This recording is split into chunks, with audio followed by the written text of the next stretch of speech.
Hey everybody, TacticAngel back on the PlayStation 5 to take a look at another premium ship in World of Warships Legends. This time we'll be taking a look at the Verdi, the Tier 8 premium Italian battleship. In this review, expect some analysis of the ship in game, discussion of the commander options, a rundown of stats, and then we'll finish off with some gameplay. If you do want to skip around at all though, you should see some time codes in the description to help you out. As far as the history of this ship, there's more than absolutely none, but this is also another ship based off of the UP-41 design by Ansaldo, and that design is also the basis for Marco Polo. There's a link in the description if you want to check out that. In this case, the ship has been named after Giuseppe Verdi, the famed Italian composer. He's mostly known for his various operas, though the name of this campaign does come from the second movement of his Requiem, Dies Irae, a piece of music that probably cannot be played too aggressively.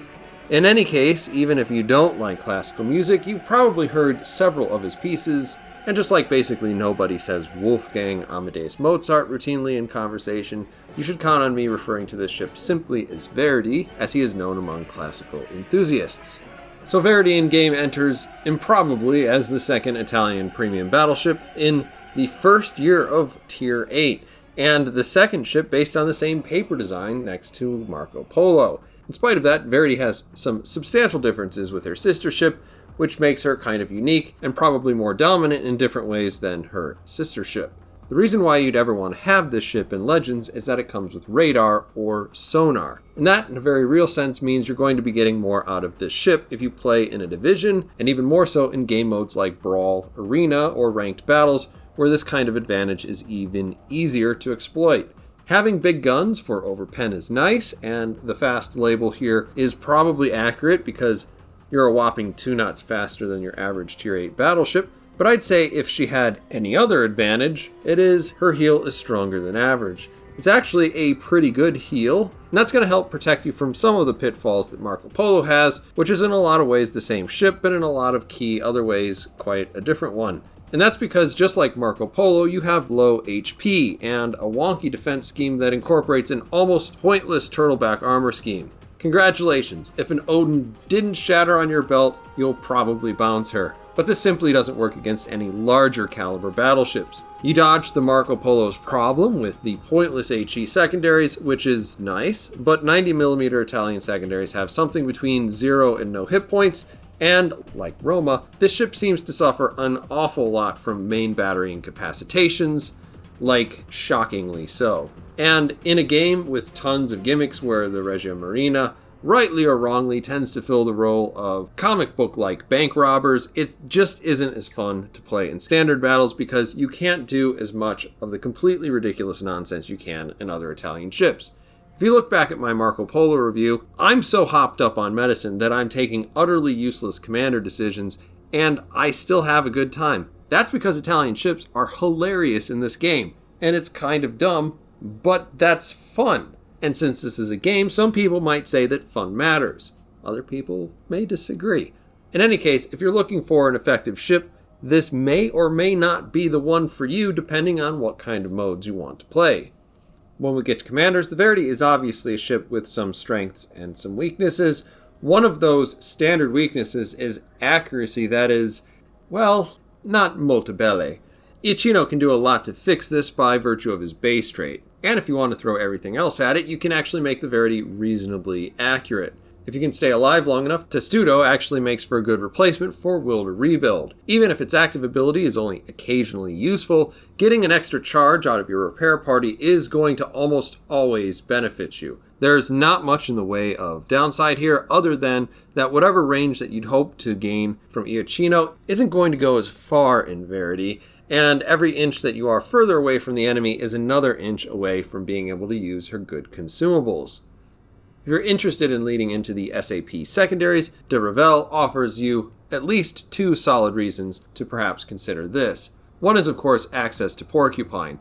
This is the single most effective way of increasing your secondaries' effectiveness, and if you're really into it, he's got a few others beyond inspirations that you can choose. Second, though you're unlikely to find much in the way of accuracy here, his base trait is also one of the most useful in terms of throwing as much spaghetti at the wall as possible. eventually some of it's going to stick. He's still home to the best healing abilities out there, but you'd be forgiven for not taking all of them. Verdi is unlikely to get the maximum recoverable HP out of them, even with extremely careful play. If you're stuck with the base commander, Campione, I can't say that there's much for you to do here. You can improve your stealth, and you will improve your overall effective hit points, but unless you're specifically looking for an extra radar or extra sonar, it's probably better just to leave him on a cruiser. Jumping into stats, expect to hear Marco Polo almost as often as Verdi, but I'll try to talk about other things too. In terms of survivability, the Verdi just doesn't quite have it. Similar to Marco Polo, you have 69,100 hit points, so you're tied for the third least HP at the tier, with a solid 10% below average. This 19 to 410 millimeters of armor is nothing catastrophically bad, but the belt armor is a bit on the low side. Pulling away the armor, we see that basically we have the same thing going on that we had with Marco Polo. It's not good, but it's on the low side of workable.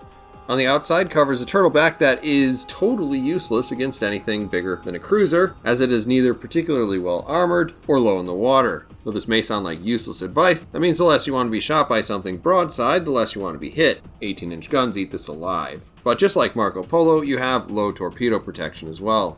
And though similar to your sister ship, or not sister ship, you've got 9 16-inch guns and 3 turrets. You're armed perpetually with high explosive and armor-penetrating shot. Your range is a pretty pathetic 16,400 meters. This is a trade of about 1 second versus the non-SAP Marco Polo for 300 meters less range. Your 5,700 damage and 36% fire chance on the high explosive should point you in the direction of AP, even if there's nothing really special about it with just 12,600 damage. That's a bit on the low side overall, and that goes for DPM as well, but it's worth mentioning that the 16-inch guns will go through the bow of most cruisers. Though the actual range and configuration of your secondary battery is exactly as on Marco Polo, Verdi comes with SAP, so you'll pen almost everything and never set any fires. Overall, it's pretty close to where Lepanto ended up after getting nerfed, so make of that what you will, but it's a good way to see if you like them before you buy this ship. Unsurprisingly, the Verdi is not particularly well defended from air. She's got a 76 rating, same as Marco Polo, and that's a bit below average. The 377 total damage here is more than 10% below average, but the big problem that you're going to have is really this 4-kilometer range, which is going to be particularly inviting to a wise carrier player. As for maneuverability, Verdi has it in all 3 categories. At 32 knots, she's 2 knots faster than average, and the 860-meter turning circle here is better than average. 15.2 seconds on the rudder is not quite best in class, but it's close. All in all, if the Verdi has a list of problems, getting around isn't one of them. And similarly, being a relatively small battleship for the tier, Verdi has the same good concealment as Marco Polo, which is 100 meters away from being the best battleship at the tier. She is the most concealed from the air, and actually has above average concealment when firing from smoke, which is something for a 16-inch battleship, but probably not a very useful stat. Finishing off with consumables, the Verdi has your standard battleship damage control party, then you've got just 3 charges of this heal, which should stand out because most Italian battleships start with 4.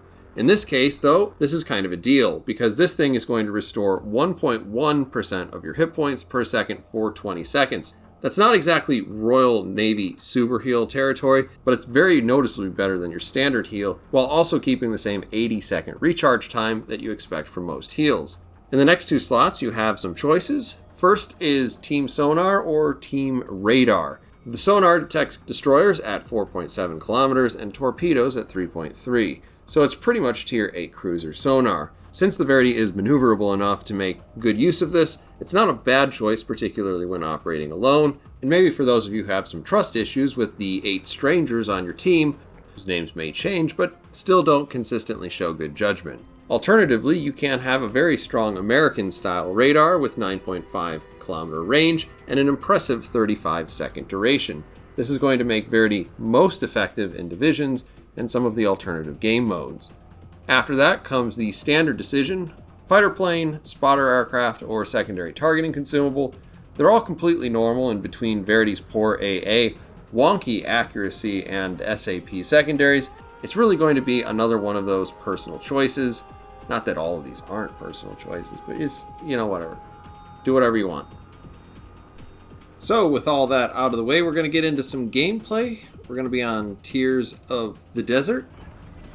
And as we start out, we're going to be on the east side, the southeast side, to be specific. We've got a pretty balanced game overall. 3 destroyers, 3 cruisers, 3 battleships on all the teams. The spawns are a little bit less than perfect, but we can work with that. So I'm going to go ahead and put my commander up on the screen. You can see I've done a good deal of buying into secondaries. Not a ton, but not zero of buying into accuracy. And I played a lot of this ship as sort of a middle ground just to see how it would work. I wasn't really convinced that I should go one way or the other. I feel like accuracy should have worked better, but for whatever reason, we're going with secondaries a little bit more than that. You can kind of judge how it works in this particular game. So as we roll out here towards sea, we see Marlborough. I mean, we don't see him yet, but our team does. Doesn't look like he's doing a whole heck of a lot. You can see that I've got HE loaded at the beginning of the game. Part of that is that sometimes destroyers jump out in front of you, and you can see that smoke screen in front of me is probably a pretty good indication that I was right to do that. I just didn't quite wait long enough. As we roll in there and as our guns reload, we use that, our radar, to try to spot the Hayate. You can see some pretty immediate questionable accuracy there. Not 100% sure where those are coming from. Hayate ends up driving into some torpedoes. Now, I'm not going to say that I had a whole lot to do with that, but it does remind me a little bit of the Matrix. And don't worry about the vase. What vase? That vase. I'm sorry. Oh. What's really going to bake your noodle later on is, would you still have broken it if I hadn't said anything? So as we slide behind this island, plus the smoke screen, we are putting out our fire here. We're also working on capping the base because it would be useful, and just because we're a battleship doesn't mean we can't do it. Tulsa doesn't have any torpedoes. Something in the middle of the map does. So if this doesn't seem particularly brave, just understand that there's stuff out there that we haven't identified, we can't see, that's trying to kill us. Now that we have that out of the way, I'm going to back up and move towards the middle of the map. It looks a little bit like, at least the Marlborough doesn't want a whole lot to do with this. Also, whatever that other battleship is in the backfield, I think it's an Awami. I don't think either of them really want to have too much to do with whatever's going on this side of the map. So we're going to try to carry our success towards the middle. Now you can see there that the Marlborough is kind of looking like he might peek that corner. We're going to want to get far enough around on this so that we present at least a 45-degree angle. Now there's a real good chance that a Marlborough is going to be shooting HE at you rather than AP, just because its HE is so good. And so maybe this doesn't really make that much of a difference overall, but it can't hurt. Awami is moving out into the middle. We put a solid 20k into him, which is sort of surprising considering the trollish dispersion that we got earlier.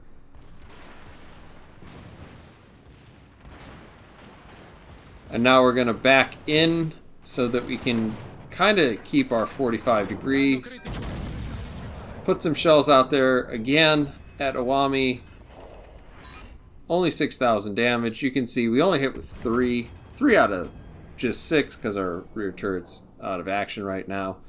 Not a big deal, but you can kind of see the way that we've gotten all the way down to 0 hits, and we've gotten 20,000 on a single volley.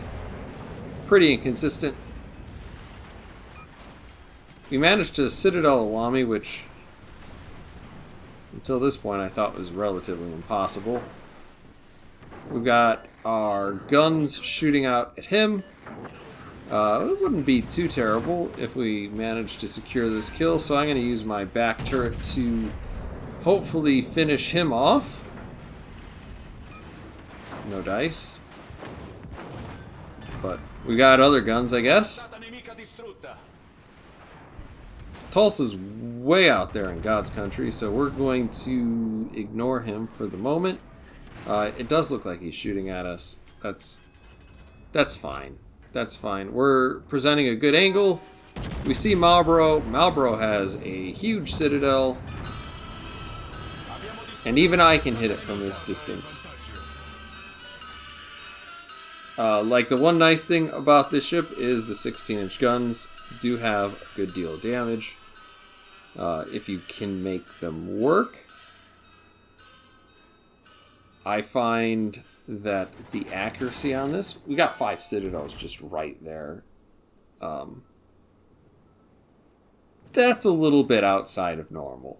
And if you take into consideration everything else we're probably going to see in this game, you can probably figure it's probably going to be out of the norm for you too.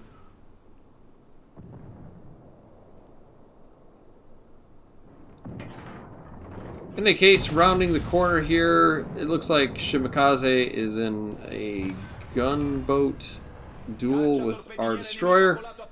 We do a solid 424 damage and finish him off, so that was pretty much all us, right?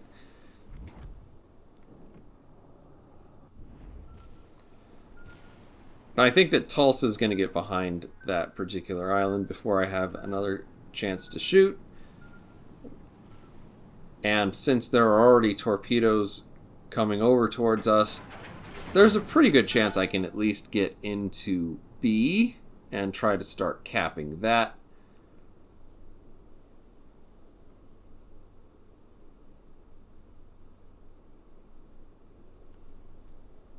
Looks like we're down to the last couple of ships on the enemy team.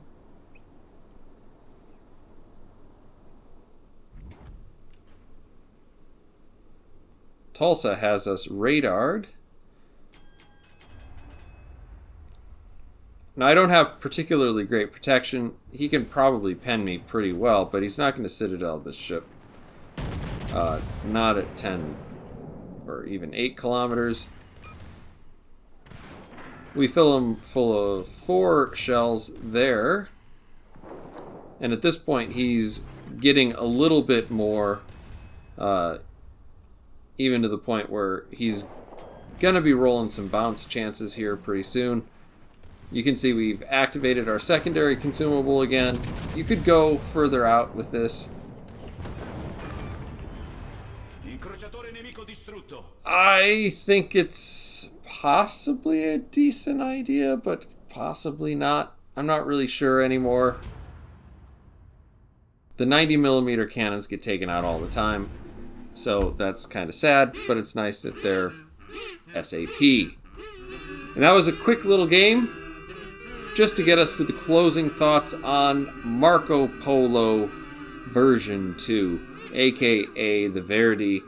I do appreciate the effort to make this ship stand out a bit in Legends. This ship is very different on PC, and the Hydro and Radar combination is going to make it a decent choice for events, I think. I don't know anything specifically, and arguably I don't know anything generally, but this ship isn't sort of mafia clown car wagon shenanigans a lot of people were probably hoping for.